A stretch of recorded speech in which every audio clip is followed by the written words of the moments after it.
Sejam bem-vindos a mais um Cubicast. Este que vos fala é João Brito. Olha só, eu tô no cenário que vocês já conhecem, não é muito comum, mas eu tô sozinho no escritório hoje. Uma noite chuvosa em São Paulo, então se você escutar algum barulho, eu juro que é São Pedro, não fui eu. E eu estou aqui para uma discussão acalorada. Nós começamos isso lá no Twitter, mas viemos pra cá pra gente poder falar um pouco mais e não ser censurado pelo tio Elon. E eu tenho uma turma aqui para apresentar, então vamos por ordem alfabética.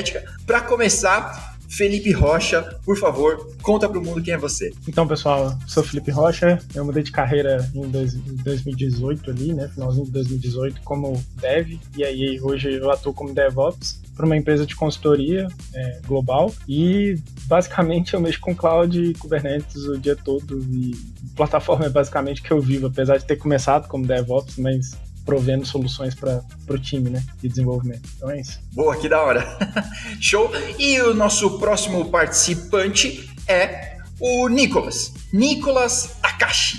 Por favor, se apresente para o mundo. Salve, salve, galera. Beleza? Bom, prazer, galera. João, obrigado pelo convite. Meu nome é Nicolas Takashi, eu nasci em São Paulo, comecei a trabalhar com desenvolvimento de software em 2010, principal carreira ali dev.net, mas trampei com Node, Java, PHP, não costumo falar isso publicamente, mas tudo bem.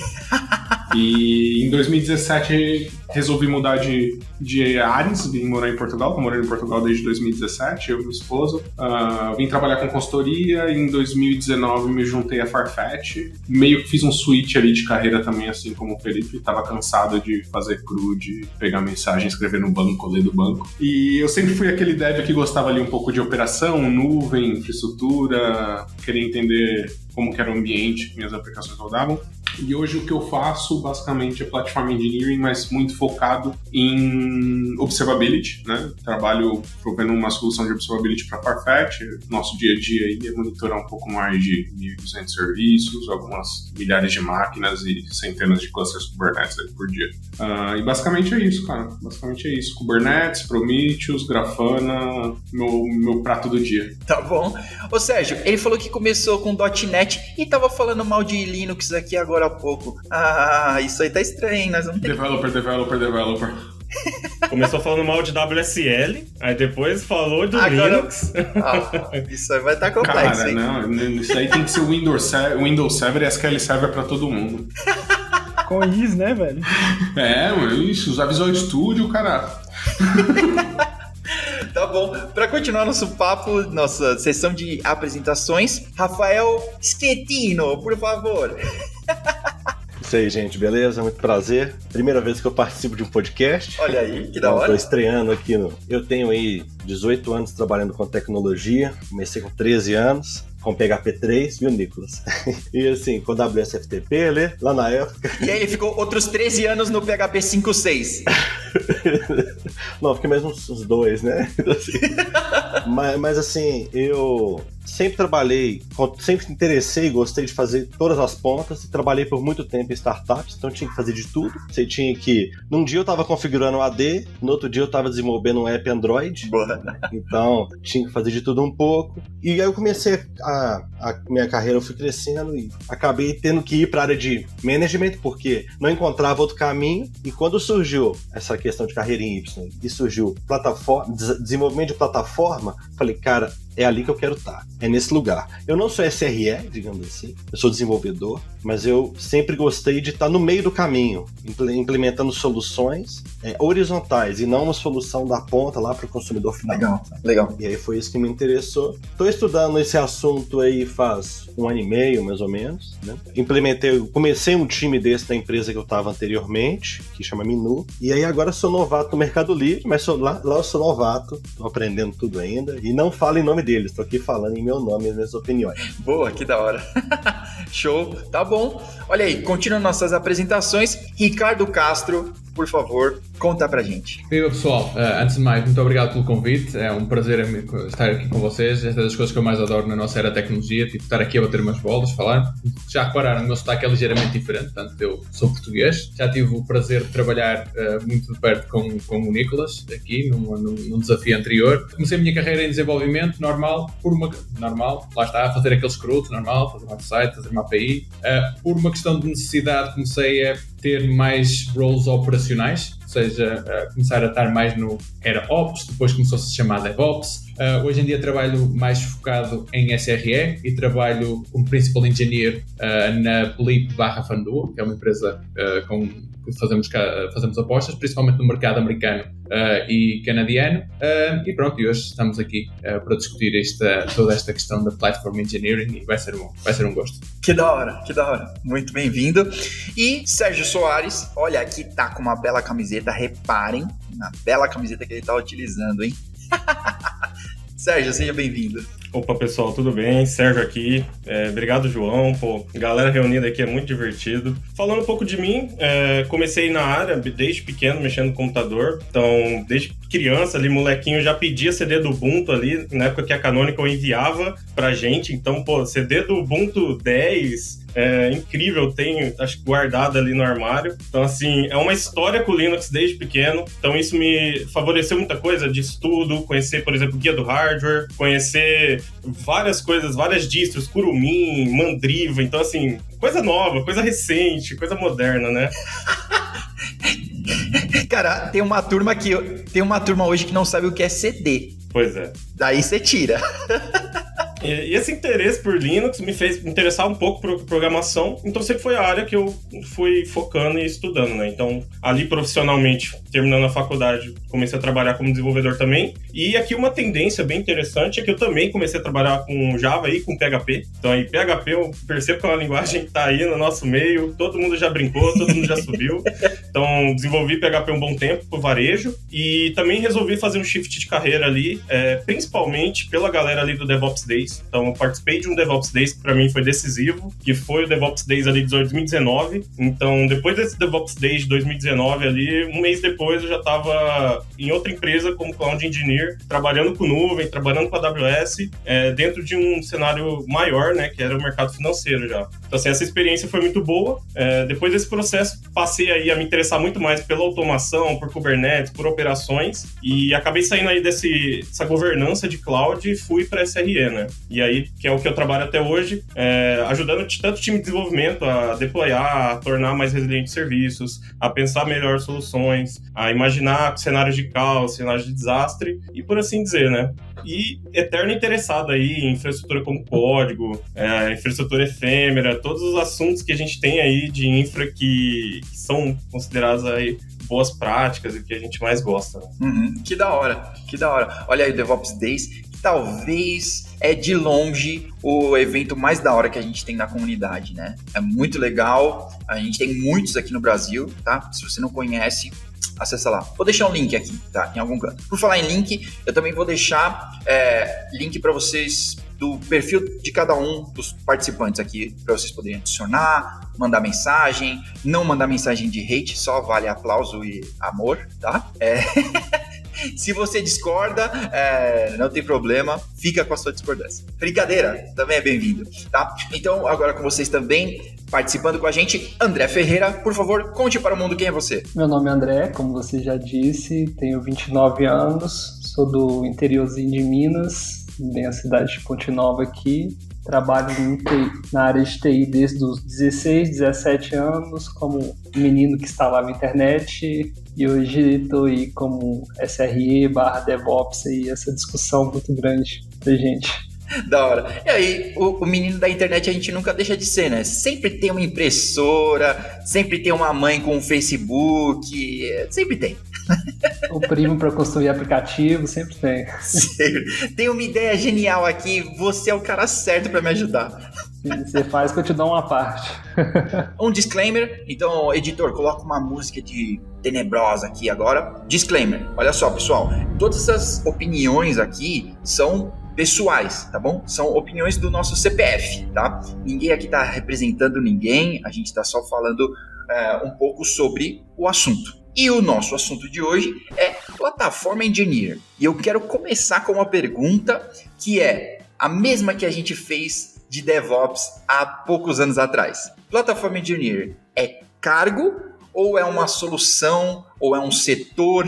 E aí, vamos começar daí, tá bom? Vamos começar daí. Beleza, bom, vou falar um pouco da minha visão, né, do que é. Eu não acho que é um cargo, eu acho que tem Platform Engineers, mas Platform Engineering não é um cargo, eu acho que é realmente um assunto novo, que para mim ele mistura vários assuntos. Então eu vejo que ele mistura um pouco da cultura DevOps, né, ele mistura um pouco de gestão de produto, e ele mistura um pouco de gestão de operações, né? Eu acho que ele mistura essas três coisas em um assunto único. Ele agrupa tudo isso de uma maneira única. Cara, eu concordo em partes, assim. Pronto, eu já vou estabelecer aqui o perfil do treteiro do que discorda. Brincadeira. Eu acredito bastante em boa parte do que o Rafael falou. E vou até invocar aqui a carta da Charity Majors, né? Em 2020, a Charity Majors, ela escreveu um artigo, acho que foi na Newstack, alguma coisa assim, sobre o futuro do DevOps. Né? A Charity sempre foi uma das grandes pessoas que criticaram a ideia do DevOps Engineering, né? DevOps é cultura, não é cargo. E uma das coisas que ela fala ali é que, cara, no fim das contas, a gente não precisa de milhares de pessoas que sabem configurar postfix, servidores de e-mails, etc. Né? Meio que dando a entender que, cara, o mundo de operação vai mais além do que um conhecimento gigantesco e profundo sobre infraestrutura. E recentemente, a Charity também, no fim de setembro, ela compartilhou um outro post onde ela fala que, tipo, nesse mesmo artigo de 2020, ela dizia que quando você está ali no mundo de operações, você tem duas opções, né? Ou você é um cara que é muito viciado em infraestrutura e gosta de conhecer isso profundamente, e você foca nisso e tende a ir para empresas que fornecem infraestrutura como serviço, né? Ou se você está numa outra pegada ali mais em reliability de infraestrutura, que é o que nós conhecemos atualmente como os nossos SREs, você tende a ir para empresas para ajudar essas empresas a terem o menor trabalho possível com infraestrutura. Pronto, e no meio disso ela disserta várias coisas, né? E ela vê esse perfil do cara que ajuda com reliability, etc., muito como uma role muito específica entre mesclando conceitos de engenharia de software, conceitos operacionais, para você fornecer, que para mim aqui o que é o core de Platform Engineer, que é serviços, uma habilidade de self-service para os seus engenheiros. Então, basicamente, o cara que está entregando código de produto, ele chega lá e fala, cara, tem que ser easy peasy para conseguir colocar um serviço em produção. Eu concordo muito com o que o Rafa falou na questão da cultura, na questão da operação, gestão, produto, etc. Eu, hoje, particularmente, vejo que Platform Engineer, para mim, é um cargo, né? Uma role dentro de uma companhia, juntando esse grupo de conceitos. Massa, da hora. Felipe, você é o próximo. Eu tenho uma parte de concordância com cada um, que eu acho que são complementares, né? Cada um das opiniões, mas também tem a ideia de que Platform Engineer, eu tendo mais para a ideia de time, por uma questão de, primeiro, né? No mundo que a gente vive, com tanta tecnologia surgindo simultaneamente, overwhelming, algumas vezes, né? Tipo assim, você fica sobrecarregado com o volume de conhecimento que você precisa deter e a profundidade que você precisa ir em muitos momentos. Então, se você largar isso na mão de uma pessoa, tipo assim, o cara que ele vai ser o octopus, né? Tipo assim, o cara com 1000 braços, assim, tentando pegar todas as disciplinas, cara, ele vai ficar louco, assim, sabe? Então, eu acredito mais na ideia de time por essa pegada, porque precisa ser um conhecimento complementar entre os membros daquele time para poder, de fato, gerar soluções que... E aí é outro ponto, né? Platform Engineering, na minha opinião, não é, tipo assim, um setor para si, é um setor que serve, né? Tipo assim, que serve os demais times, principalmente na área de desenvolvimento, com ferramentas que vão habilitá-los a andar mais rápido, a entregar com melhor qualidade, com mais proficiência e tal, e que vai ser um facilitador, assim, sabe? E aí por isso que precisa ser um time, velho, porque você vai pegar toda a esteira de desenvolvimento e tal, e cada pedaço ali vai ser otimizado de uma determinada forma, enfim, fica aí minha opinião. Massa, muito bom, muito bom. Sérgio, você é o próximo. Manda aí. Acho que só para agregar as respostas que a gente teve do pessoal, acho que uma visão interessante é não pensar isso como algo binário, né? Então, é um problema que a gente tem na área muitas vezes, que tudo é A ou é B, ou é 0 ou é 1. Então, é sempre interessante pensar essa questão, principalmente desde o DevOps até entrando na SRE e passando para o Platform Engineer, como espectros ali, até em como eles se colocam dentro da empresa. Então, acho que o que eu deixaria até de sugestão, até de leitura, é dar uma lida no DevOps Topologies. Então, o DevOps Topologies ele é uma documentação baseada no Team Topologies ali, que ele trata sobre essas questões de como que os times de DevOps se organizam, né? Como eles surgem ali, como que você estrutura eles e quais são os novos layouts de time que a gente está vendo, né? Então, existem empresas ali que têm, como o Nicolas comentou, Platform Engineer como uma role dentro de um time de SRE. Existem também times inteiros que são de plataforma, então isso varia em relação à cultura da empresa, tamanho do time, tamanho da empresa, necessidade da plataforma. Então é sempre bom ter uma noção do macro, que é as possibilidades, e poder encaixar no melhor quesito dentro da sua empresa, dentro do seu time, do seu contexto. Acho que seria essa ideia aí que eu queria dar uma ideia. Legal, show. Ricardo, é com você. Eu concordo com quase tudo aquilo que foi dito. Acho que aquilo que o Sérgio falou agora também é bastante importante. Eu olho para Platform Engineering como uma maneira de implementar DevOps, ou seja, não é propriamente um role especificamente, mas é uma das diferentes abordagens que nós podemos ter para implementar aquilo que nós hoje em dia conhecemos DevOps. DevOps é algo muito high level e abstrato, e o Sérgio deu um bom exemplo, que é o exemplo do Team Topologies, em que nos é descrito diferentes maneiras de, ok, o que é isto? Nós conseguimos aproximar devs e ops, e Platform Teams, ou Platform Engineering, é uma das possíveis implementações que nós podemos fazer para conseguirmos tornar este mundo mais fácil entre devs, ops, malta de qualidade, segurança, seja o que for. DevOps já vai muito para lá do que é só um dev ou um ops, portanto há muito mais disciplinas que estão aqui envolvidas. E lá está, um dos problemas que Platform Engineering tem é que, tal como o DevOps, é um bocadinho diferente, vai ser um bocadinho diferente dependendo da organização ou do contexto onde estamos a falar. Portanto, é sempre complicado. Por isso é que eu gosto de pensar em Platform Engineering mais como uma maneira de nós implementarmos DevOps. Acho que nos últimos anos tem sido mais popularizado, e eu penso que principalmente quando o Backstage foi released open source, muita gente olhou, ok, agora eu tenho um front-end e vou chamar a isto a minha plataforma, mas se nós andarmos muitos anos para trás, vemos que muitos de nós já começaram a construir ferramentas e essencialmente uma plataforma para que outras equipas possam ser cada vez mais autónomas. Portanto, na realidade, essas plataformas existiam, mas como tudo na vida, eventualmente chega um ponto em que as coisas começam a ganhar um bocadinho mais de forma, um bocadinho mais de definição. Pronto, e eu acho que é nesse momento em que estamos agora. Mas, no entanto, o Team Topologies já tem 3 anos ou 4 anos e já nessa altura já havia esse conceito. Portanto, Platform Engineering não é nada que nós, em 2022, simplesmente inventamos. Agora existe Platform Engineering. Se está no Twitter agora, é de agora. Exato. É isso. Olha, eu fico muito feliz de vocês serem do time da treta, porque a cultura DevOps resolveu o problema que a gente só podia tretar com dev. Agora a gente pode tretar entre nós mesmos, inclusive. Olha aí que muito melhor isso. A gente pode tretar com todo mundo agora. Treta as a service, né?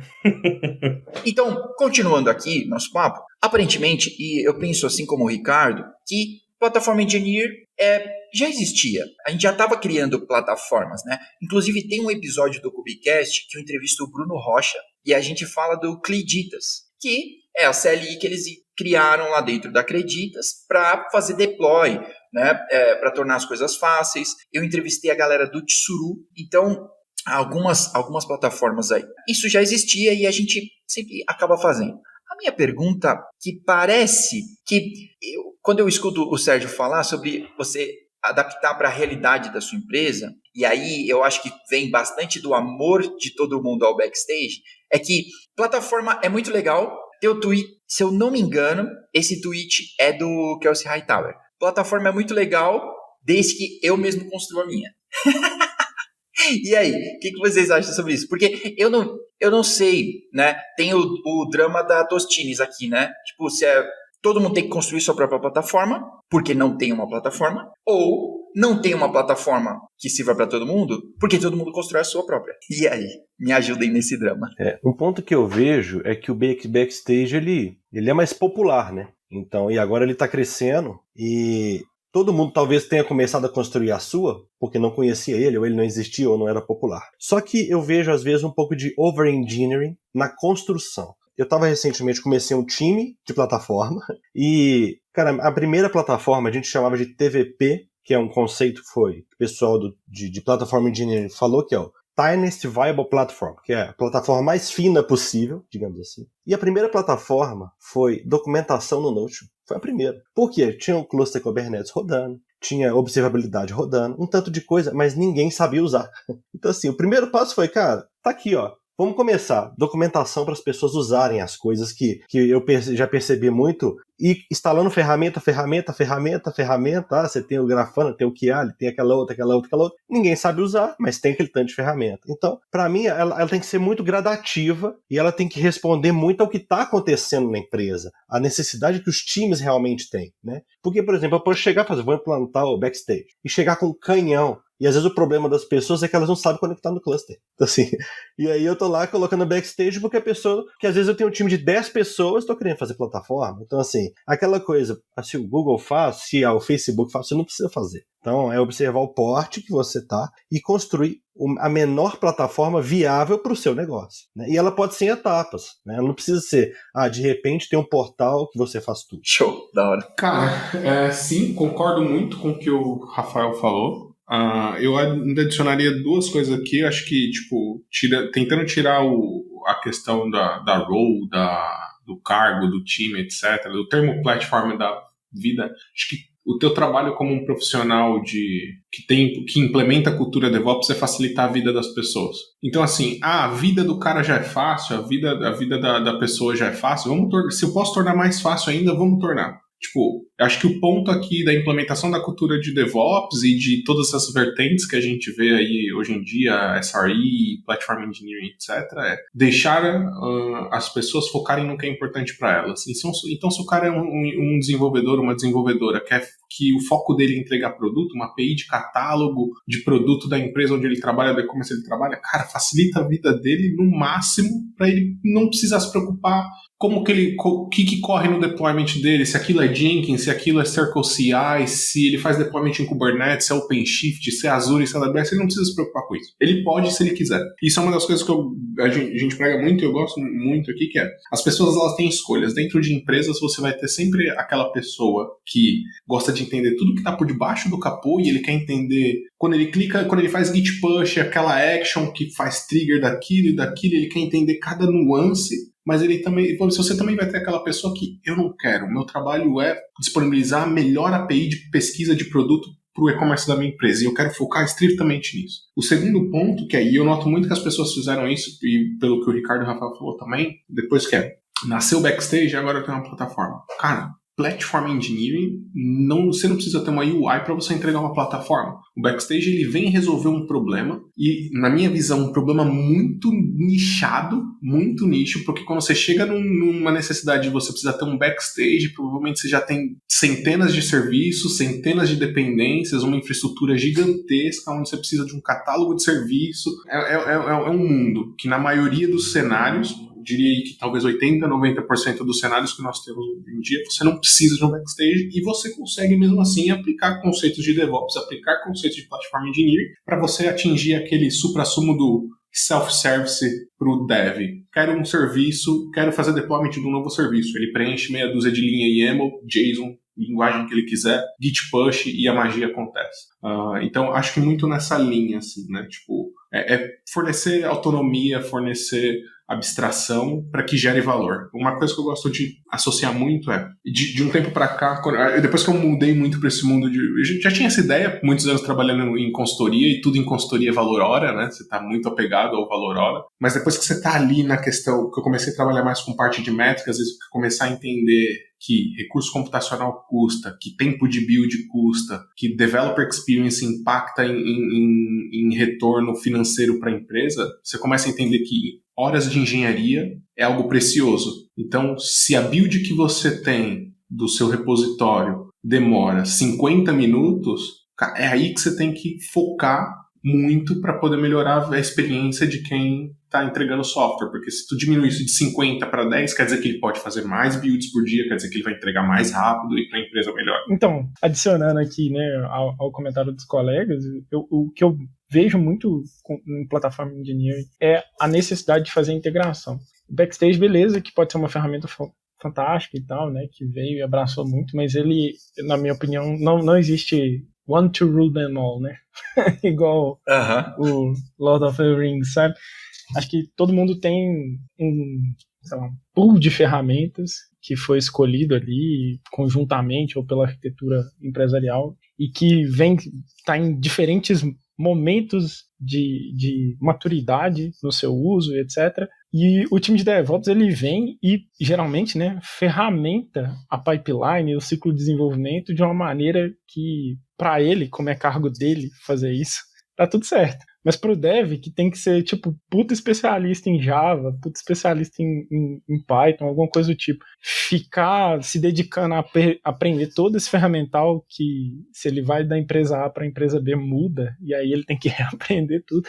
Cara, isso é igual eu falei, né? Overwhelming. A gente tem time de plataforma, na minha perspectiva pelo menos, justamente para tentar diminuir essa pressão, né, do volume de conhecimento que você precisa adquirir, dominar para poder ser eficiente no seu ambiente de trabalho. E nossa função, né, igual o Nicolas comentou, o Rafael também, facilitar a vida do desenvolvedor e melhorar a experiência dele durante o processo de desenvolvimento. E isso é reduzir essa interface que ele precisa aprender para lidar. E é por isso que você gera ferramentas que se adequam ao ambiente e ao ferramental que você está utilizando no seu pipeline para tentar diminuir essa quantidade de comandos que eles precisam aprender ou até limitar essa quantidade de comandos que eles podem executar para não prejudicar o próprio ambiente, sabe? Tipo assim, às vezes você não tá limitando a liberdade do cara porque você quer, tipo, não, eu é que faço isso, não é isso, sabe? É tipo, você quer virar pro cara e falar assim, mano, eu tô te dando uma interface que é segura de você usar. Tipo assim, se você fizer bobagem, essa bobagem ela é restrita, você não precisa se preocupar tanto. E tem um jeito certo de usar, então, pá, tá aí, sabe? E é uma só, etc, né? Talvez o Backstage seja tipo um overkill, assim, pra maior parte das coisas, e ele sempre espere do time um grau de maturidade nas ferramentas que ele consegue comportar e orquestrar, que nem sempre é a do time, saca? Ou nem é o jeito que o time usa e tal. Sem dúvida, eu concordo com praticamente tudo o que disseram até agora. Gostava só de acrescentar aqui um ponto. Acho que focando um bocadinho outra vez na ideia do Team Topologies, a ideia de uma equipa de plataforma é permitir, lá está aqui, outras equipas sejam o mais autónomas possíveis, ou seja, é fornecer as ferramentas para que elas sejam autónomas. E, obviamente, isto do ser autónomo vai ser diferente em diferentes organizações, diferentes em diferentes contextos, se é um ambiente regulado, se não é um ambiente regulado, portanto pode haver restrições. Tal como o Filipe falou, e muito bem, muitas vezes nós fornecemos ferramentas para que as outras equipas consigam fazer as coisas de forma muito mais segura. Ok? Eu posso, se calhar, correr, sei lá, aqui umas queries, mas elas são bounded, ou seja, não vou conseguir fazer isto, ou não vou conseguir fazer aquilo, ou não vou estragar. E eu acho que o Backstage é uma ferramenta fantástica que serve como ponto de entrada para muita coisa, mas, tal como o Nicolas mencionou, a maior parte das organizações não precisa, porque se nós pensarmos como uma platform engineering, uma platform team, a ideia é fornecer as ferramentas para que as equipas sejam o mais autónomas possíveis. Portanto, nós tivemos pipelines de CI/CD, já estamos a dar essa automação, ou seja, é muito mais fácil para alguém conseguir fazer uma build e fazer um deploy. Se nós fornecemos uma plataforma de observability, é muito mais fácil para uma equipa perceber o que é que está a funcionar com os seus sistemas. E conforme estas plataformas vão começando a crescer, eu me meto um bocadinho de confusão quando ouvimos malta dizer Platform Engineering vai acabar com DevOps. A realidade é que, para que uma plataforma seja sucedida, ela tem que implementar DevOps. Portanto, como é que algo que precisa de outra coisa vai acabar com essa... É assim um bocado confuso. Por isso, eu aqui há uns tempos pus um comentário, já não me lembro se foi no Twitter ou se foi no LinkedIn, e fiz esse comentário, tipo, que as pessoas que dizem que Platform Engineering vai acabar com DevOps, claramente não perceberam qual era o princípio do DevOps. E pronto, e gerou discussão, e foi engraçado ver as diferentes perspectivas de diferentes pessoas. O paradoxo do DevOps, é isso. Exatamente, é o full circle, ok? A Platform Engineering vai acabar com DevOps, mas para Platform Engineering ser bem sucedido precisa de DevOps outra vez. Tipo. Ok. Show. Fala aí, Sérgio. Boa. Eu esperava que alguém ia ser mais decisivo nisso, mas eu vou ser, galera, até para fazer o papel dessa vez. Você aí que tá estudando, provavelmente você não precisa de Backstage. Então, assim, a chance de você precisar de Backstage é muito difícil. Existem argumentos do porquê isso. Se no seu LinkedIn não tá Netflix, né? Se no seu LinkedIn não tá Netflix, Spotify, não precisa. Enfim, eu até fazer um paralelo. Quem é back-end, quem desenvolve basicamente já conhece esse termo, existe um termo muito bom chamado Patternit, que é quando você pega todos os patterns de código e quer aplicar no seu dia a dia. Por mais que você não precise daquele pattern, ou ele não resolva um problema específico, você quer usar eles, quer dar um checklist ali, eu usei todos os patterns do livro. Sérgio, calma aí, você tá falando que eu não posso usar Kubernetes, eu não posso usar Backstage, eu não posso usar Cassandra, eu não posso usar Function, eu não posso usar Argo para poder fazer deployment do meu CRUD? Rust. Como assim? Garanto que você vai trabalhar, você vai ter emprego por uns 100 anos aí, né, nessa brincadeira.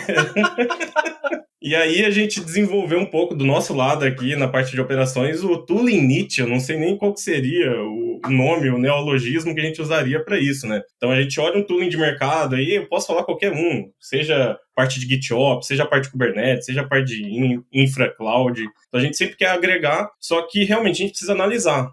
Porque provavelmente você vai entrar num cenário que você tem um Jenkins ali que está caindo todo dia, você está tendo problema, e você olha o Backstage e você fala, não, vamos colocar Backstage aqui que vai resolver.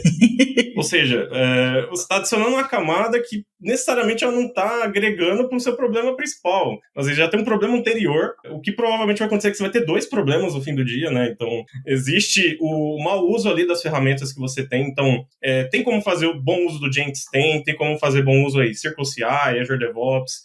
Se você está usando GitOps também, você tem como fazer um uso excelente de GitOps.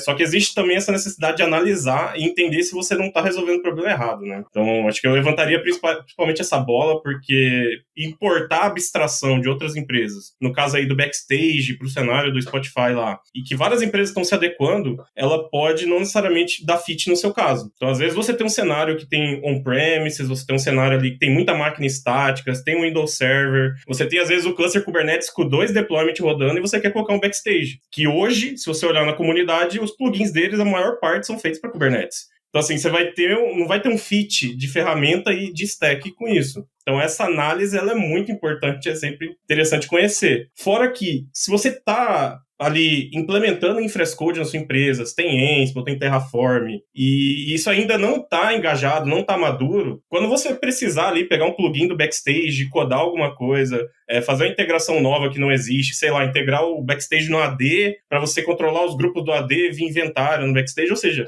você vai patinar ali por não ser o seu dia a dia, por o time não estar no estágio de poder fazer isso. Então, é sempre bom trazer essa ressalva e esse argumento para discussão. Da hora, é isso aí. Nem todo mundo é o Spotify, né? Provavelmente nem o Spotify é o Spotify que contam, que aparece para todo mundo. Desculpa interromper, Nick. O que o Sérgio está a falar também é muito conhecido como o cargo oculto, não é? É tipo, porque alguém faz, nós temos que fazer. É porque a Google faz, nós também temos que fazer. Porque o Spotify faz, nós também temos que fazer. E nós sofremos muito disso nesta indústria. O Sérgio levantou um ponto excelente, que é essa questão de agora temos que usar, sei lá, Backstage, agora temos que usar Cassandra, agora temos e no entanto aquilo que já temos muitas vezes fica negligenciado porque temos que adotar a nova tecnologia, a nova coisa. Agora é Argo Rollouts, agora é Flux CD, agora é Service Mesh, agora é whatever. Pronto, e andamos nisto, pronto, e a última moda agora é o Backstage. Eu conheço uma pá de gente que se arrependeu amargamente de ter ido para microserviço. Uma pá de gente, sabe? Porque não é bala de prata, né, velho? O que eu conheço de gente arrependida e doida pra poder tirar o Istio não tá escrito. Eu conheço um monte. André, por favor, fala aí. Só dando um asterisco ali no assunto do Windows, só quem já trabalhou com bastante GPO para mais de 300 máquinas do Windows sabe como que é bom. Aí, entrando nesse assunto, do meu ponto de vista, né, old school, se eu tenho um time de desenvolvimento e um time de infraestrutura, é bom que eu tenha uma plataforma. Se eu não tiver uma plataforma, será criado um ponto .sh que vai virar minha plataforma, ainda mais no ambiente. Assim. Então, eu acho que a partir do momento que eu tenho esses 2 times, escalou, separou, para facilitar o time de desenvolvimento, entregar tudo aquilo que eles precisam, eu acho que é necessário uma plataforma. Você não vai construir uma coisa do tamanho do Backstage, uma coisa do tamanho que é o Tsuru hoje. Porque eu cheguei a usar o Tsuru e realmente era incrível. Com uma linha de comando, eu colocava o meu serviço no ar, criava meu endpoint, meu monitoramento, minhas métricas e alarmes com a linha de comando. Então, é facilitar aquilo que o Rafael, o Sérgio, os meninos falaram, referente facilitar para o time de desenvolvimento entregar produto. Eles não querem... Muitos deles não querem saber o que tem por baixo dos panos ali. Que da hora. É verdade. E se a pessoa usa Windows, ela tem que se lascar mesmo, eu acho justo, tá? Aqui a gente é partidário mesmo, tá bom? Cara, não gostou, não ouve. Se você usar mouse, sai fora. Se tu não tem teclado mecânico, sai fora daquele. Eu saí fora, eu tinha que pegar e abraçar, cuidar das minhas GPOs. Quem nunca? Eu queria adicionar só pontos aqui com algumas coisas, tipo, sobre aquela questão que o Sérgio falou, não sei se foi o Sérgio, na verdade foi o Felipe que falou sobre a questão de você também conseguir restringir, tipo, você é um misto entre dou liberdade ou dou muita liberdade, né? A plataforma é você dar liberdade o suficiente, mas que você também consiga restringir tudo que seja necessário, porque você não quer um usuário mal intencionado usufruindo ali ou utilizando as suas pequenas brechas de segurança, né? O segundo ponto, tem duas coisas. Gente, entendo, Backstage não é plataforma, Backstage é um Developers Portal. Backstage é Developers Portal. Toda vez que vocês falarem Backstage, repito, Backstage é um Developers Portal. E o que é um Developers Portal? É um entry point para o desenvolvedor. Mais nada, mano. Tudo que está por debaixo do Backstage dali para frente são outros N serviços. Então, Backstage, você não precisa dele. Segundo ponto, não usem Jenkins. Toda vez que um servidor de Jenkins nasce, uma foca morre. Por favor, não usem Jenkins. Discordo. Já vi implementações maravilhosas de Jenkins. Mano, hora que você precisa fazer mais de 5.000 builds por dia, o Jenkins não vai escalar, mano. Fazia 19 mil, meu cara. Mano, então vamos bater papo. Depois daqui a gente vai trocar uma ideia. Mano. Olha aí. Não. Vamos ter a treta 2. Mano. A treta 2 vai ser Jenkins. Isso. Não use Jenkins. Mas eu concordo com o Nicolas, né, sobre não usar Jenkins. Brincadeira, eu concordo sobre o Rafael também falou um pouco antes, né, sobre o controle, a gente manter o controle. Porque nem tudo é só liberdade, né? A gente quer dar liberdade e velocidade para os desenvolvedores, mas a gente ainda tem que pensar em governança. Não dá para só ter um monte de liberdade, porque às vezes a pessoa ela pode ser mal intencionada ou ela pode simplesmente errar. E um dos pontos, né, que não sei se é do blameless, tenho quase certeza que sim, mas é que se a pessoa ela errou né, se ela errou e fez uma cagada lá em produção, quem errou fomos nós que permitimos que isso acontecesse. Como que um novato com uma semana de trampo, né, consegue dar um drop lá na database? Cara, quem deu permissão para esse cara? Quem deixou ele chegar lá? Então, a gente ainda precisa ter esse controle, né? Acho que a plataforma também está nesse quadrado, né? De permitir que as pessoas façam coisa e também não permitir, né? Só adicionar um ponto aqui rapidinho, que tem um lado maligno, que você começa a criar muitas abstrações para poder dar esse nível de autonomia e esse nível de confiança. E entra muito naquilo que o Felipe estava falando, que o dev, quando ele está numa empresa que tem esse nível de maturidade de plataforma, abstraindo CI, abstraindo observability, abstraindo host, cara, ele sabe uma implementação proprietária. Esse cara, quando ele sai dali, ele vai para o mercado, ele tem um choque de realidade tão grande, sabe? E esse, para mim, é um dos maiores lados malignos, assim, da questão de plataforma. Quando você chega num nível de autonomia muito grande, que o seu dev sabe preencher um YAML seu, que a sua empresa criou, que atende as necessidades que você tinha, e dali pra frente é mágica. Para essa pessoa, quando ele sai daquele contexto ali, ele leva um murro no estômago tão grande, cara, se ele não é uma pessoa, claro, que tem aquele perfil de entender o que está acontecendo, como as coisas funcionam e etc. Sobre restrições que você falou, tem um ponto que é perigoso quando se usa plataforma, que é impedir a inovação também. E por isso que eu gosto quando eu falo que a gestão de produto entra para a plataforma, porque existe até um tópico em plataforma engineer que é plataforma como produto, né? A sua plataforma tem que ser tão boa quanto o que o mercado tem para oferecer para os devs. Por quê? Senão você limita a inovação. O que eu gosto de adotar, e depende da escala da empresa, né? É assim, olha, a gente está fazendo a plataforma aqui, mas enquanto a gente não te entrega esse recurso que você precisa, você vai usar o que o mercado tem. A partir do momento que a gente conseguiu entregar algo tão bom quanto, né? Ou talvez usar aquilo de mercado de maneira encapsulada e diminuindo a carga cognitiva, que é uma coisa que o livro Tim Topolers fala muito, né? Que é a redução da carga cognitiva. Aí sim, aí eu começo a restringir mais. Eu não estou falando aqui restrição de segurança, mas de inovação. Porque também às vezes acontece assim, a empresa quer pôr plataforma e aí o time de plataforma só oferece S3.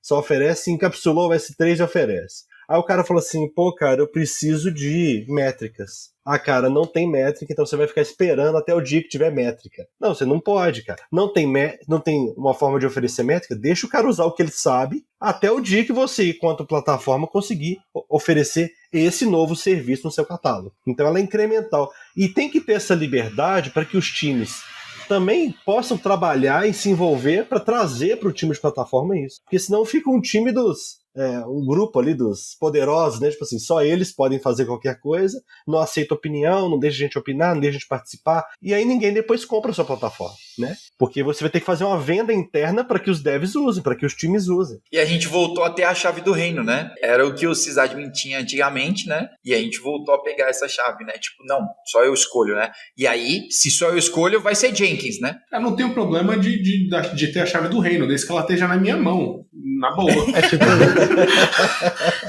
Cara, não tem problema. Eu obrigar a galera a usar é comigo mesmo. Eu não sendo obrigado. Exatamente. Queria só acrescentar um ponto aqui ao que o Rafael acabou de dizer, porque eu acho que é mesmo bastante importante. O que muitas empresas fazem para tentar resolver este problema que o Rafael está a dizer, ok, não tem que ser exatamente o que nós temos, ou ainda não temos essa funcionalidade, e a Netflix popularizou muito este, principalmente na primeira metade da década passada, é aquele conceito do Golden Path, ou seja, há uma determinada maneira que nós fazemos as coisas, e a equipa de plataforma, o SRE, o DevOps, ou seja o que for, fornece uma série de ferramentas que permite que as pessoas façam isso, mas não obriga, ok? Nós temos aqui estas ferramentas, ou seja, há uma série de regras que a empresa tem que cumprir, porque, sei lá, por compliance, ou seja o que for, em que a equipa tem. Mas se a equipa de desenvolvimento preferir usar outra ferramenta, outra tool, outra coisa na cloud, desde que seja permitido legalmente, tudo bem.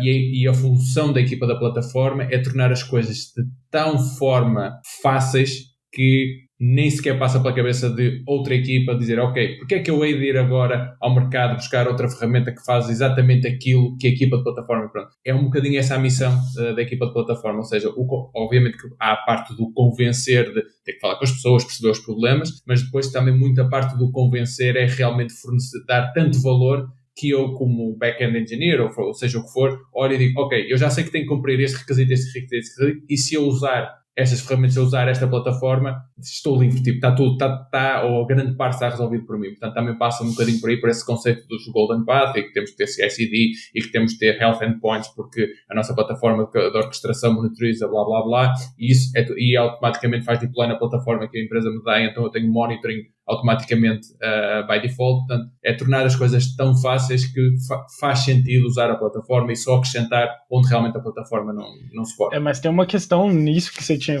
comentado, que é como é que você garante que essas plataformas vão vir, essas novas ferramentas que o time de dev está usando, ou se propôs a usar, estão entrando, né, atendendo a requisitos mínimos também, sabe? E assim, se eles implementaram uma coisa que é tão legal que, né, vale a pena ser absorvida, eu acho que o time de plataforma tem que virar, né, e se propor fazer esse processo também de trazer essas ferramentas para dentro. Exatamente, muitas vezes parte das próprias equipas explorar ali qualquer coisa, ok, tem aqui algo que nós achamos que é realmente incrível, e muitas vezes acontece diariamente a equipa de plataforma diz, ok, não, isto realmente faz sentido, e o que nós temos é que trazer, seja porque fazemos onboard uma tecnologia de fora, ou porque desenvolvemos internamente, mas sim, faz todo sentido. Eu adicionar uma coisa aqui que é, tipo, até de um ponto de vista de alguns cenários mais diferentes, ou com muita gente envolvida, que é, eu gosto também da ideia do Golden Path, e, tipo assim, cara, se a plataforma não oferece, vamos deixar as pessoas resolverem os problemas que ela tem, não vamos colocar entraves aqui, né?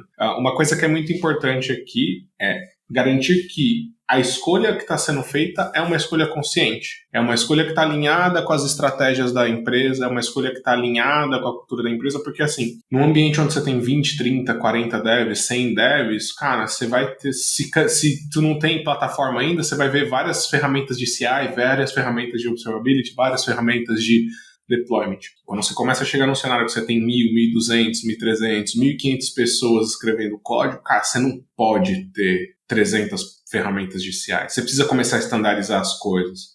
Até porque quando você está nessa magnitude, você está falando de processos de compliance, processos de segurança, auditoria, você precisa ter um nível de controle das coisas que estão dentro dos seus ambientes produtivos. Então, mesmo nesses cenários, o Golden Path é muito importante, porque no final das contas é aquilo que eu falei, horas de engenharia significa retorno financeiro para a empresa. Quanto mais rápido você shippa produto, mais rápido você colhe feedback, mais rápido você amadurece. Mas essa questão de estar alinhado, cara, beleza, a equipe precisa de uma ferramenta, pegando o exemplo que o Rafael falou, precisa de monitoria, a gente não tem nada de monitoria. Cara, beleza, vocês têm tem algumas ideias? Temos. Vamos tentar ali pegar essas ideias, comparar as ferramentas de mercado, o que elas atendem. O time de plataforma, se não tem, ele pode ter uma ideia de quais são os outros cases, tenta levantar outras áreas, muito importante, é algo que vem de DevOps, algo que vem de SRE, e isso está muito forte em platform, que é não crie silos, não resolva o problema para você, resolva o problema para sua empresa, entende? Então,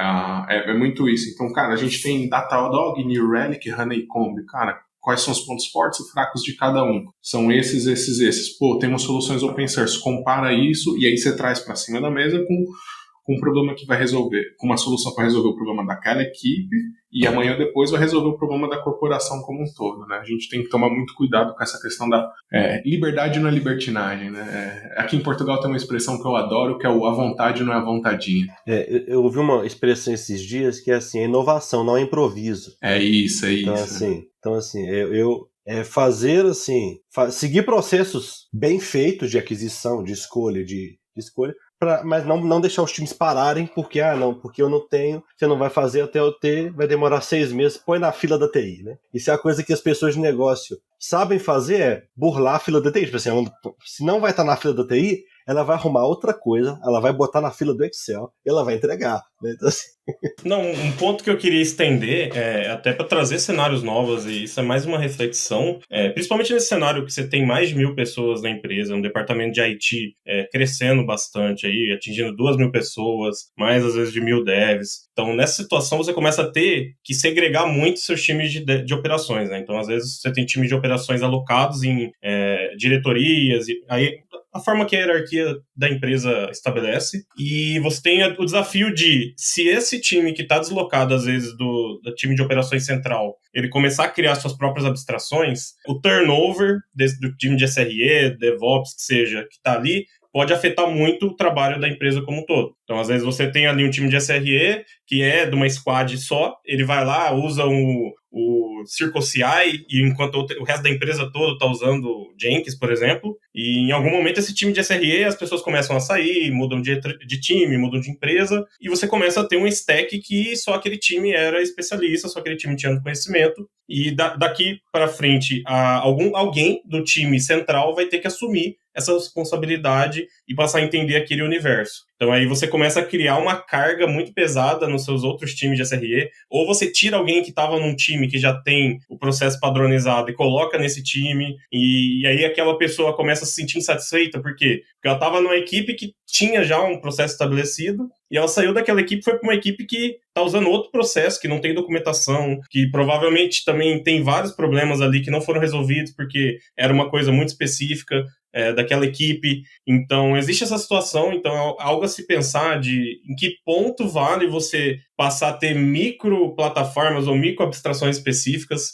Claro que existem cenários que isso faz sentido, às vezes você tem um time que trabalha com, por exemplo, a bolsa de valores. Pô, esse time vai ter uma stack de infra diferente do time que está ali cuidando de uma parte de pagamento, que é um gateway que roda em um cluster na internet, que está plugado no seu app mobile, de um cluster que às vezes tem que conversar com o Banco Central, de um servidor que está ali integrando com uma infraestrutura do Banco Central. Então existem essas diferenças, mas tomar cuidado porque o turnover, ele gera um custo muito grande. Eu já tive numa empresa há quase 3 anos e assim, o que eu vi de gente de dentro de squad sair e a gente ter que ir lá, entender o que a pessoa fez, fazer uma engenharia reversa, porque não tinha documentação, e colocar as coisas nos trilhos, era complicado. Era tipo o bombeiro dentro do próprio time de Ops, sabe? Então era complicado essa parte. Uma coisa muito importante quando fala de plataforma é que a documentação não pode ser subestimada, né? Eu lembro que lá no time que eu estava trabalhando, a documentação era parte do critério de DONE das atividades.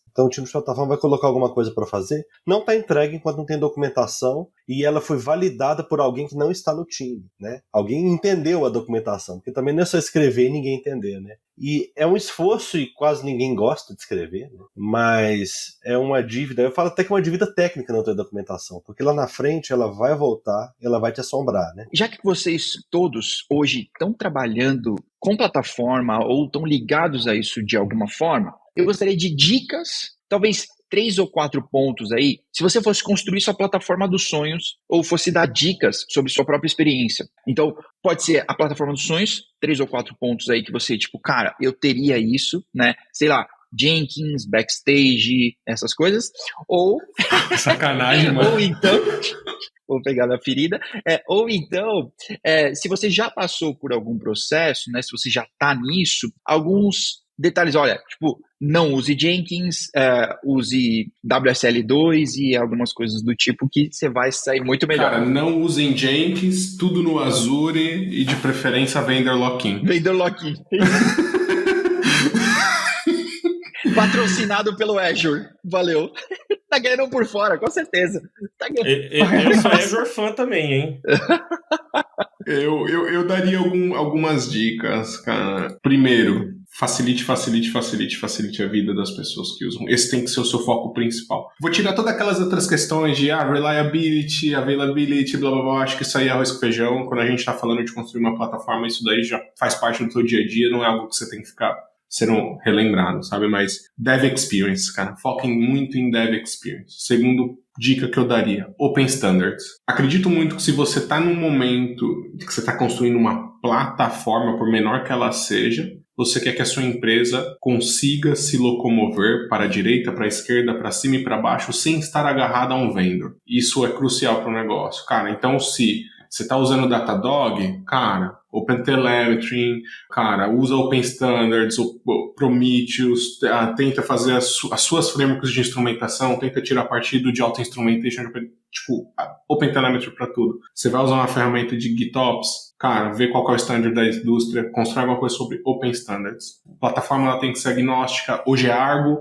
amanhã pode ser Flux, amanhã depois vai nascer uma nova ferramenta. Hoje é Backstage, amanhã vai nascer outro Developers Portal, e assim por diante. E, cara, terceira dica, assim, que eu daria, eu acho que não é uma dica técnica, acho que é uma dica mais pro time, mais pras pessoas. Entendam que vocês não vão conseguir resolver todos os problemas de uma única vez. Construção de plataforma, como o Rafael falou mais de uma vez, ela é evolutiva, então quer dizer que você vai resolver um problema hoje. Você não vai chegar no estado da arte no seu primeiro desenho, você vai precisar tomar decisões. Algumas dessas decisões vão ser baseadas em vamos criar um débito técnico para atender isso, tenham um track de débito técnico, façam acompanhamento disso, paguem esse débito técnico. E, acima de tudo, não deixem o ego ultrapassar. Um time de plataforma é um time extremamente poderoso dentro de uma empresa e é muito fácil virar o detentor da chave e dizer you shall not pass.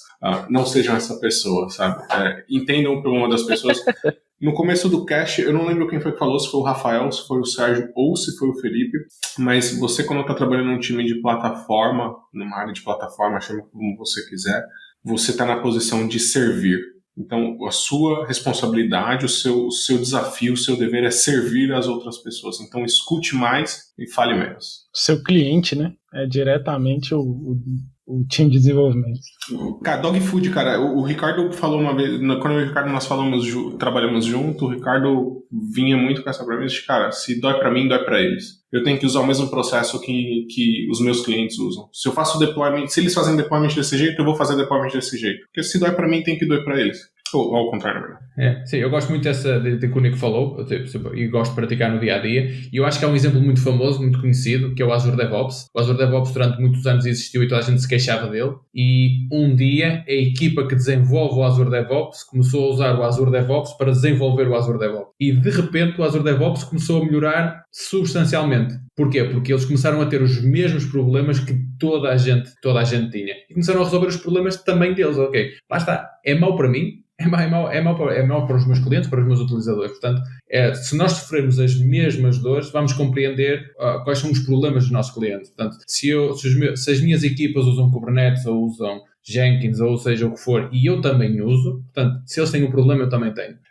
Eu gostava só de adicionar em cima daquilo que o Nick disse, uma coisa muito importante que eu vejo as equipas a falharem mais o não falar com os clientes. Ou seja, uma equipa de plataformas clientes são as outras equipas, é o construir coisas porque nós achamos que deve ser assim, ou porque eu li num blog post, ou porque a Google faz assim. E muitas vezes estamos a resolver um problema, e até pode ser um problema, até pode ser algo útil, mas não é aquele o real problema que as nossas equipas estão a ter. Ok, eu estou a construir aqui uma plataforma que faz X, Y, Z espetacular, e depois falamos com as equipas, e eles dizem, pois, ok, mas o meu problema, por exemplo, é que a minha pipeline de CI/CD demora 4 horas e eu demoro uma eternidade a fazer seja o que for. Portanto, neste momento era o que me trazia mais valor. Portanto, e muitas vezes vejo muitas equipas entregarem coisas que não trazem um valor imediato ou a curto, médio prazo tão alto, precisamente por essa falta de comunicação e falta de falar com as equipas e perceber, ok, quais são os problemas que vocês estão a ter, ok? Há, obviamente, coisas que o negócio quer fazer, há coisas legais que nós temos que atender, mas também há que falar com as equipas e falar com nós e perceber, ok, tu tens este problema, como é que eu te posso ajudar? É essa parte do servir e perceber onde é que nós podemos adicionar valor.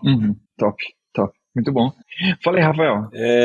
Algumas coisas que não são de ferramentas, porque ferramentas, cada empresa vai ter sua stack, e não adianta eu indicar, por exemplo, a Azure poderia indicar para quem usa tudo Microsoft, né? Então, assim, e poderia indicar outra coisa para quem usa outro stack, então, assim. Mas o ponto alguns aprendizados que eu tive, se eu fosse voltar atrás, né?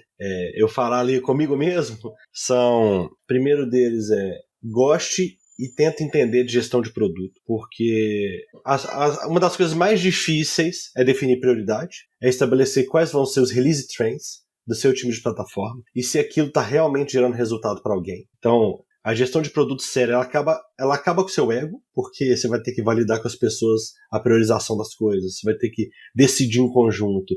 Vão ser semanas e semanas de discussão para decidir sobre um tópico. Você que fala assim, nossa, tô doido pra pôr o Kubernetes pra rodar aqui.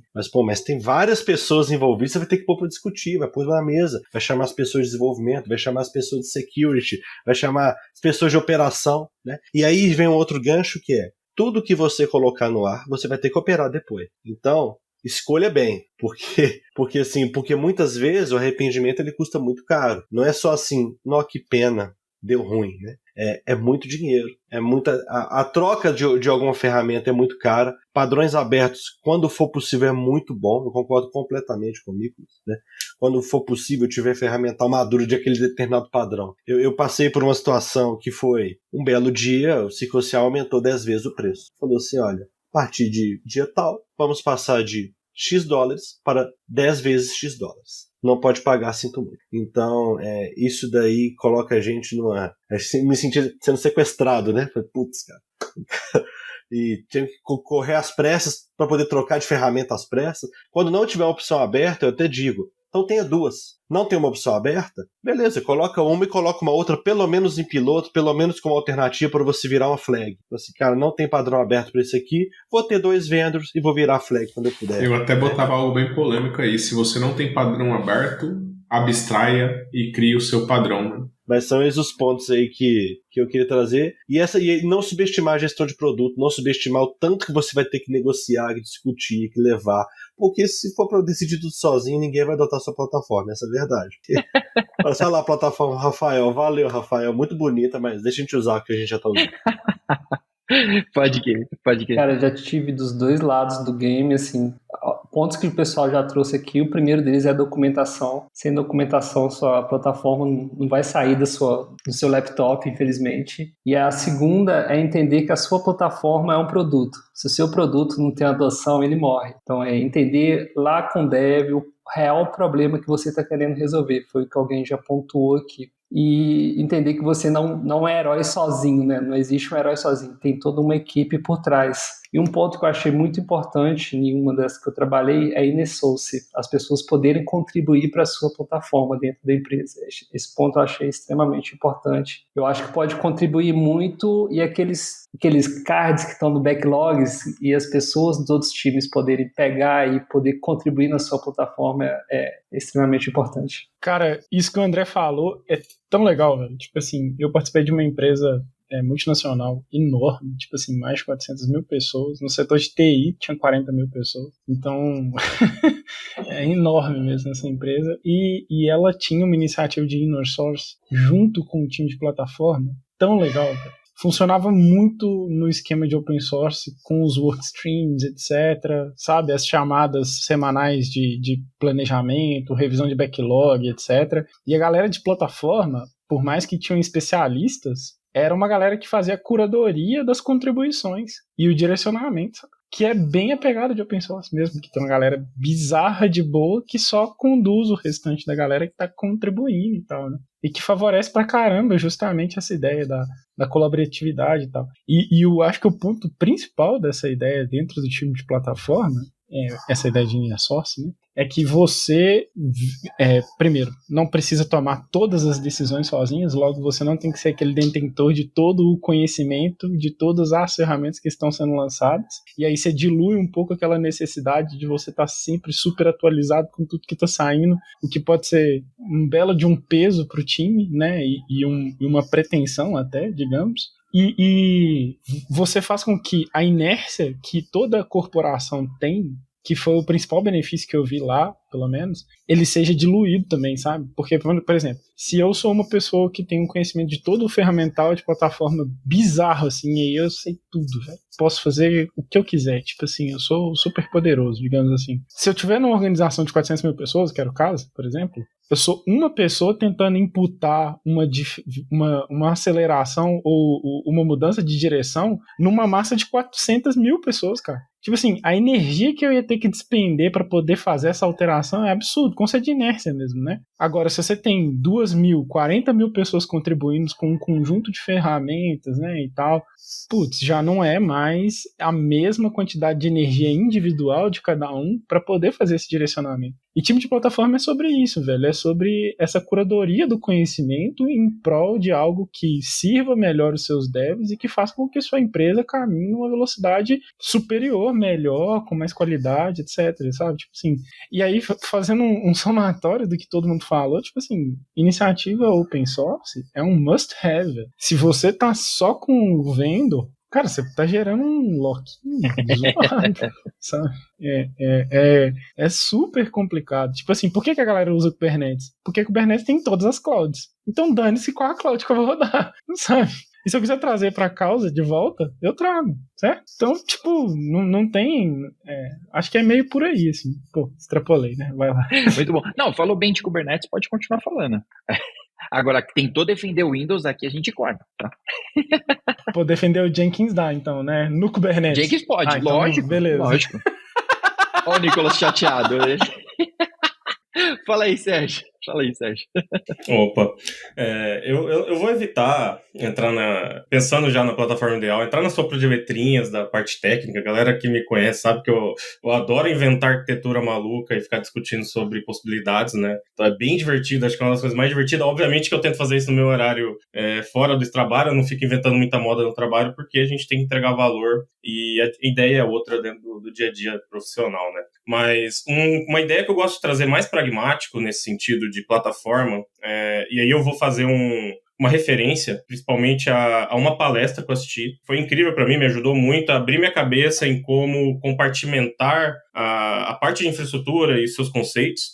E essa palestra é de um brasileiro, o Edson Yanaga. Então, assim, galera que é da comunidade Java deve conhecer o Edson Yanaga. Assim, é incrível, autor de livro. Putz, uma pessoa incrível de se assistir as palestras técnicas dele. Ele tem uma palestra muito boa e seria o cara arquiteto de Java, mas que está no nosso dia a dia de operações também. Ele tem uma palestra chamada Solucionando Problemas de Microserviços com Service Mesh, Istio e Envoy. Então, assim, essa é uma palestra que ele dá no InfoQ, que é sensacional, por quê? Porque ele não traz só a parte do tooling, né? Ele não simplesmente fala, pega essa ferramenta que é o Istio, essa ferramenta que é o Envoy e encaixa na sua solução. Ele traz nessa palestra um conceito de capability, ou seja, são as capacidades que você precisa encaixar. Então, assim, você tem um processo de authentication que você tem que resolver dentro da sua stack, você tem algum componente que vai fazer isso. Você tem um processo de pipeline, algum componente vai fazer isso. E é muito interessante para quem está nesse processo de melhorar aí a automação da empresa e a plataforma como um todo, é entender qual que é a capability que você está tentando resolver ou qual que é a mais importante você automatizar.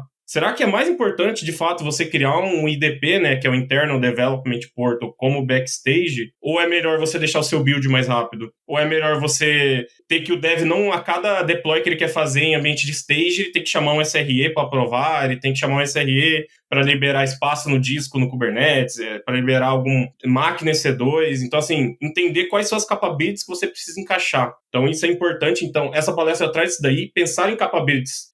Não é simplesmente colocar Istio. O Istio, ele resolve um problema, ele tem uma capability que ele vai adicionar no seu stack.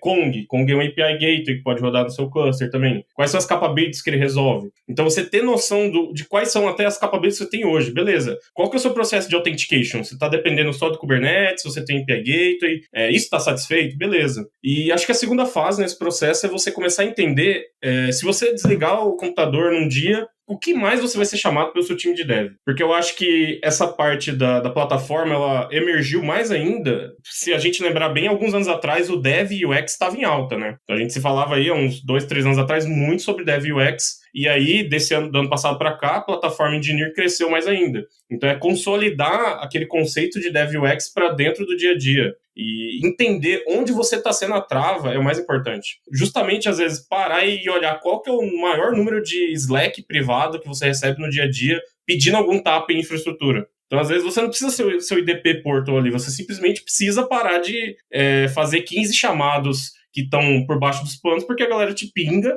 você entra na console da sua cloud e dá um tapa ali. Então, às vezes, isso já vai te fazer ganhar autonomia, ganhar tempo para poder desenvolver mais os outros concerns ali, as outras capabilities. Então, geralmente, monitoramento é algo que pode entrar nesse... Quando você tiver mais tempo para resolver esse problema, você pode colocar lá no pipeline para ele já configurar o monitoramento para o time. E aí você vai resolvendo as capabilities que o time precisa. E não simplesmente pegar o quadrado e tentar colocar na bola, até encaixar, aí uma hora não vai, porque isso daí vai gerar tempo, vai gerar custo e complexidade, né? Eu acho que essa seria a ideia que eu gostaria de passar aí. Que massa, muito bom. Nicolas. Cara, tinha duas coisas que eu queria mencionar. Uma antes de eu falar da primeira, a segunda, o que o Sérgio falou agora, de você entender qual o problema que você está querendo resolver. E eu acho que isso sai até um bocado da questão de Platform Engineering, e eu acho que está muito mais a ver com o seu nível de senioridade, né? Quando você está em níveis mais altos de senioridade, você começa a resolver o problema de uma forma mais abstrata, que o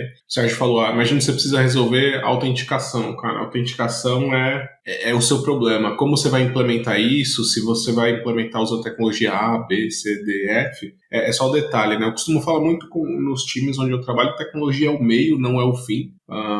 Então, entendemos os problemas, levantamos quais são os requisitos, levantamos quais são as dores que as equipes têm hoje, a gente olha para quais são as ferramentas que existem dentro do mercado e fazemos uma avaliação de quais são os pontos positivos, quais são os pontos negativos de cada um e tentamos criar ali uma matriz para poder defender a nossa decisão. Nós vamos imagina que você precisa resolver um problema de autenticação e aí você fala, vou usar um proxy que autentica, vou usar esse proxy por causa dessas questões, mas para esse outro cenário eu poderia usar isso. E nesse meio do caminho é aquilo que a gente falou, às vezes você não vai chegar na solução perfeita. A sua solução perfeita é uma service mesh, mas você precisa trilhar um caminho que devagarinho até você chegar nessa sua solução dessa service mesh, né? E pegando num outro ponto ali que o Felipe estava falando, e eu também acho que isso pode ser retirado ali dos conceitos de Platform Engineering, eu acho que é muito também mais da visão o conselho você vai ficando dentro da sua carreira, que plataforma precisa ter buy-in de executivo, cara. Se tu não tem buy-in de executivo, você não vai conseguir fazer nada. Porque no fim das contas, plataforma vem para resolver problemas,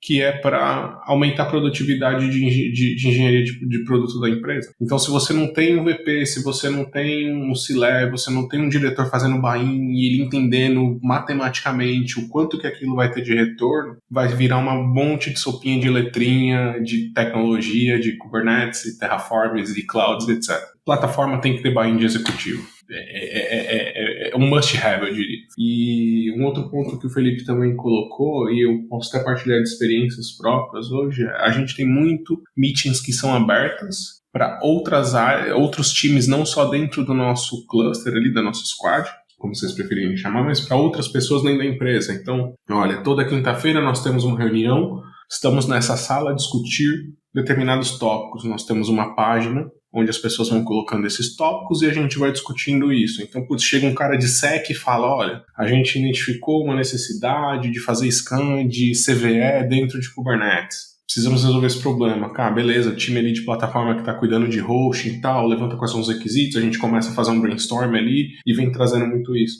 E acontece muito isso também que o Felipe falou, que cara, todo time tem um produto, o que o Rafael falou, na verdade, você tem um produto, você tem um roadmap, você criou cadência de release, você está planejando o seu backlog. Vai ter uma equipe, vai ter um time dentro da sua empresa que vai precisar de uma determinada funcionalidade que talvez você não tenha braço para poder implementar isso naquele momento. Cara, se tu tem uma boa documentação, se tem uma cultura de código aberto, o cara falou, cara, eu quero muito isso, eu não me importo de pegar horas no meu backlog aqui e implementar isso para você. Você aceita? O cara aceita, tá todo mundo feliz, resolveu o problema do time de engenharias, o cara resolveu o teu problema e ele se sente parte daquilo, né? Ele falou, pô, eu consegui contribuir para aquilo. Isso é o que no Team Topologies, o Manuel Paes e o Michael Skelton chamam as enabling teams. É esse esforço em que lá está. Tá bom, muito bom, senhores. Bom, eu queria caminhar para o encerramento aqui, porque eu tô ficando sem bateria. Então, essa luz está saindo da minha bateria, a internet do 3G está comendo da bateria. Não sei se o celular está dando bateria para o computador ou se o computador está dando para o celular. Tá? Então, aqui acabando com baterias. Mas o papo está muito legal. Eu espero que essa gravação dê tudo certo. Então, se você vê em duas partes aqui, uma clara e uma não, quer dizer que deu tudo certo, tá?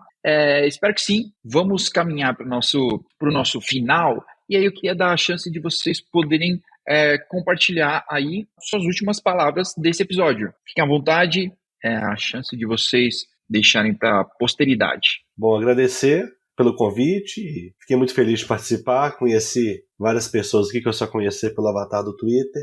É isso aí, meu LinkedIn vai estar nos links e o meu Twitter também. A gente continua conversando por lá. Cara, brigadão João, brigadão galera inteira aí, um puta papo maneiro, muita experiência.